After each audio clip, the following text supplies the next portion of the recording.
మిత్రులకు శుభోదయం. నేను మీ శ్రేయభిలాషి జేఎస్ బావజాన్. పులిచెల మండలంలో గత కొద్ది రోజులుగా సంచరిస్తున్న ఒంటరి ఏనుగు మంగళంపేట పరిసర ప్రాంతాల్లోని పాపిరెడ్డి గారిపల్లి పరిసరాల్లో ఉన్న మూల మడుగు నుండి బయలుదేరి పరిసర ప్రాంతాల్లోని మామిడి తోటల్లో సంచరిస్తూ మంగళంపేటకు చెందిన రైతులకు సంబంధించిన మామిడి చెట్లను విరిచి విధ్వంసం సృష్టించినట్లు స్థానికులు పేర్కొన్నారు. ఆ కథ ఏంటో వారి మాటల్లోనే విందాం పదండి.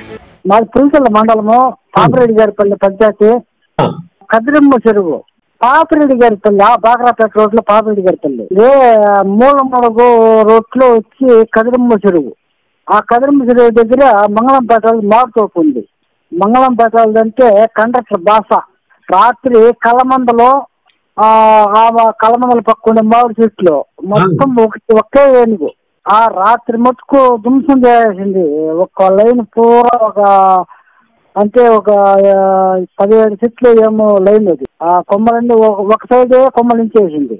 ఆ లైన్ పక్క ఆ మామిడి చెట్లు లైన్ పక్క వచ్చి కలమందలు ఉన్నాయి. ఆ కలమందలన్నీ దొరికేసింది రాత్రి ఒకటే తినేసి మళ్ళీ అట్లే నువ్వు చెప్పేట్టు వెల్లంకవారిపల్లి కల్లా అట్లా పోయింది. ఆ మొత్తం యాప కూడా తెలియదు కళ్ళమందులు ఆ మామిడి చెట్లు చేసింది పాప.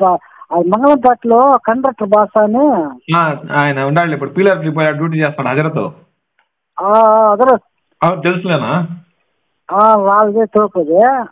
మీ పేరునా? మా పేరు రమణ.